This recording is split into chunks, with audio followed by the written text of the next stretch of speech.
is ready to find out the secrets to managing your time when you want to do it all. Because I know that all of you are juggling a million things at once. You're probably trying to grow a business.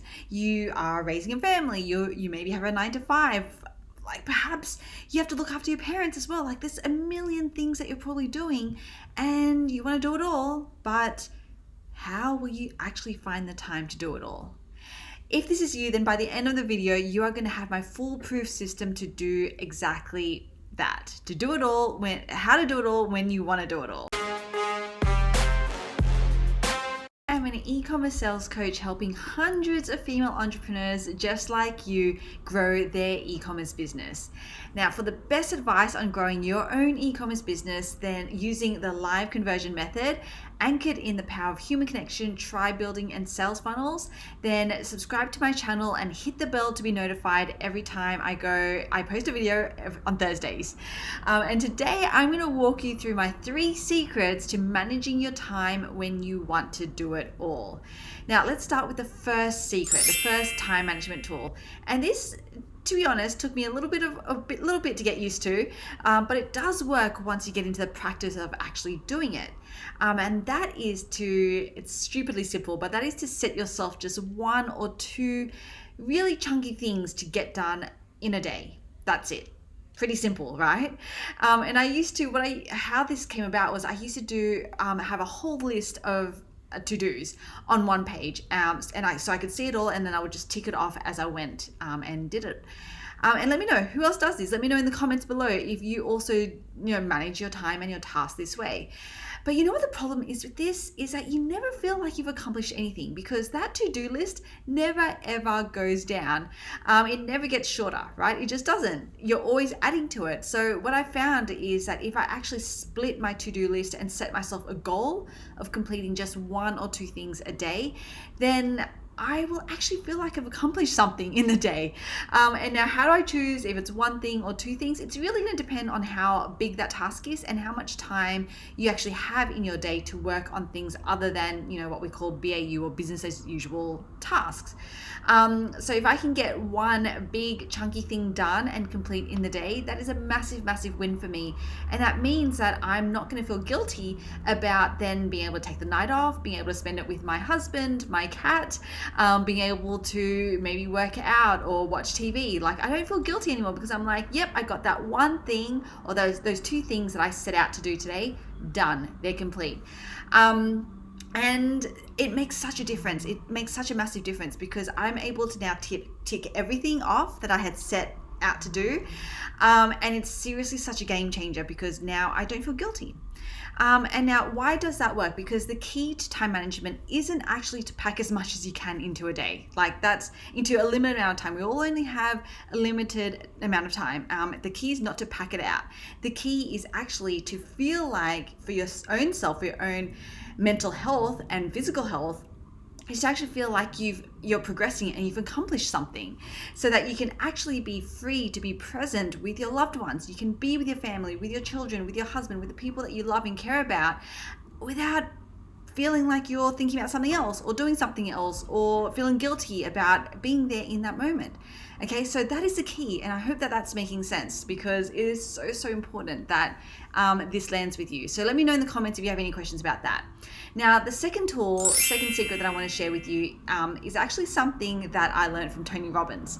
And it goes something like this. Now, the secret to getting the best return on investment of your time is to actually balance urgency and importance. Now, your goal is to do all the things that are the most important, okay, not urgent. So I want to be able to, this is really, really key. You need to make a distinction in your mind about what is actually important and what is urgent. That is actually when you start to feel fulfilled with your time. So let me quickly explain how this works. Okay, so he talks about having 4 rings, kind of like a dartboard, right? Now, the first ring, so the outermost ring, is when you're doing things that are not urgent and they are not important. They are just distractions, right? So these are things like scrolling through Facebook or putting the TV on for some background noise. Okay, if you're spending a lot of time in this outer ring, then you just got to stop. Okay, you've just got to stop doing that.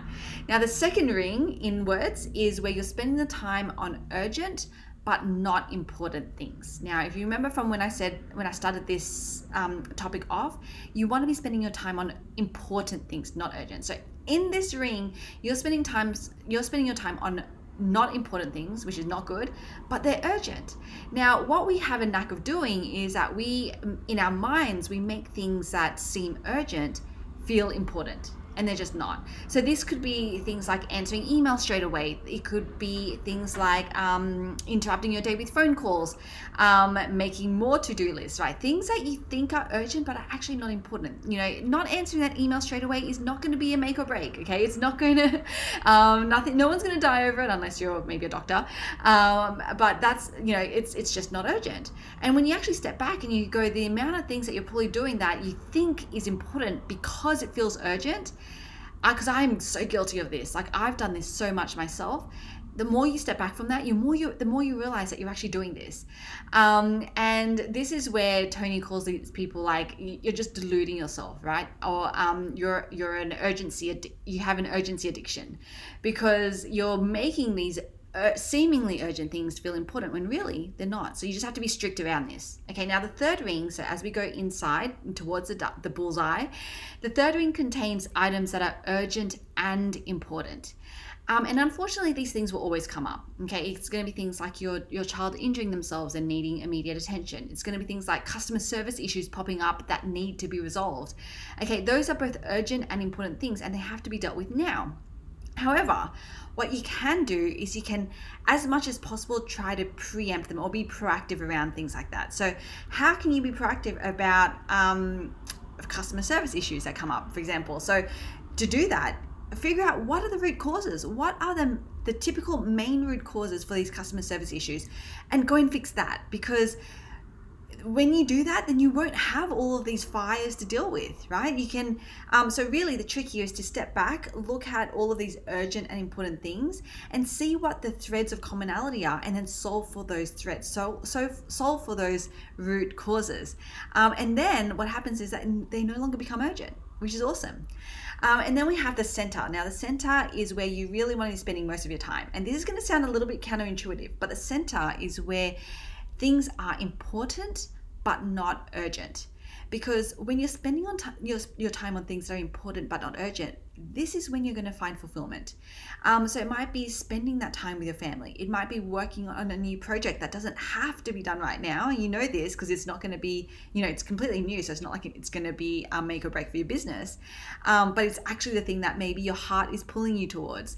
It might even be things like reading or finding a new skill or a hobby. Like I recently took up adult gymnastics because it was always something that I wanted to do, and it's now a new hobby for me. And when I do that, I'm doing something that is important to me, but it's definitely not urgent, right? Now, these are things that is going to be different for every one of us, right? I took up adult gymnastics. That's probably not going to be important for you.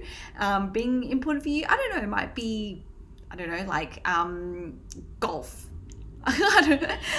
Or swimming or something else, which is not going to be important to me. Okay, so we all have different ideas of what it is that is going to be important to us. So that's the key, right? Figure out what that is for you, and then try to spend like way more time in that space. And if you're finding that you're constantly stressed out, it is because you're spending less than 25% of your time in the center. So you want to try to spend at least 25% of your time in that bullseye center, working on things or spending time on things that are important but not urgent. And that is then how you start to feel less stressed and you start to find fulfillment in the time that you're spending on things. Okay, right? So let me know how this is sounding, because this was a big shift that I had to make. And the aim, guys, is to find a balance here, which is why I really like to give myself just one or two of those chunky things a day, if you go back to my first secret, because then I know that not only have I accomplished something in my day, but then now I can spend the time that I have, the free time I have, in the center, right? Doing things that are important but not urgent. And that is where I'm going to find happiness for me. Now, the last secret and last tool is something new that I've actually recently been trying to do for myself, which is to give yourself some compassion and be okay with asking for help. Okay. Now this one was a massive one for me. I always hold myself to really high expectations and standards, and for some reason I grew up really placing these really seemingly unrealistic expectations on myself. I don't know if anyone else is like this, right? Let me know in the comments as well if this is you. And I was really, really hard on myself when I didn't meet them, when I didn't meet these lofty expectations and goals and standards I set for myself. I was really, really hard on myself and I felt like a failure. So let me know, guys, if this resonates with you. So literally this year, I actually made the decision to work on this, and I started to live, well, I'm trying to live with more compassion. And compassion starts with yourself. Okay, because I know that I cannot be compassionate to other people if I cannot first show myself compassion. So that is now what I'm working on, and what I would love to see you do as well.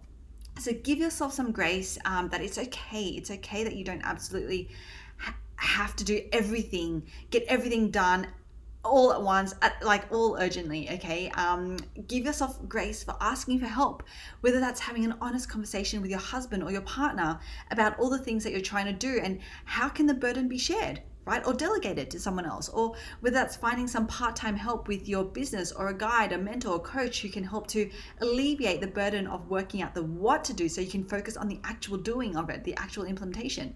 Whatever that looks like for you, just give yourself the grace, give yourself the compassion, and be okay with that. So guys, if you are as hard on yourself as I know that I am, then please give yourself some compassion, okay? So I hope that makes sense and that helps. Okay, so let me just quickly recap on the 3 secrets to time management, or the 3 tools to time management. So first is just to set yourself 1 or 2 chunky things a day to accomplish. Make it snackable so that you know you can accomplish it and feel proud of actually getting it done. Now, the second thing is to find which zones, so if you remember the 4 circles, that you are actually spending most of your time in, between important, not important, urgent, and not urgent things.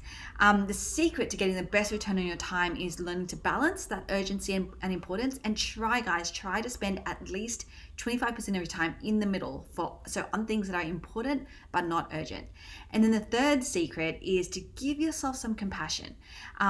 Give yourself some compassion to not have to be perfect, to not have to complete everything you set out to do. Be okay with asking for help and actually receiving it as well. Okay, so with that said, comment below and tell me which zone of those circles do you think that you're spending most of your time in right now? You know exactly how to manage your time when you want to do it all using my foolproof 3 secret system. But what about implementing? Now, I have done a 1-page cheat sheet for you on everything I've spoken about, so that you have that on hand every time you need a refresher. So if you want access to that, then click on the link below and my bot, the bot, will shoot it over to you. And now, if you want even more, if you want to take what I've just taught you and everything else I've taught you in all my other videos and take it to the next level, then come and join my free Facebook group, my community of female entrepreneurs just like you, where I share even more free live training on growing your e-commerce business. So go join my Facebook group at the link below. Check out this video next on how to plan all of your social media content quickly and easily. Talk about time management, right? And then this one down here on creating emails that sell. And if you like this video, guys, hit that like button, be sure to subscribe and share it with your friends, and I cannot wait to see you on the next video.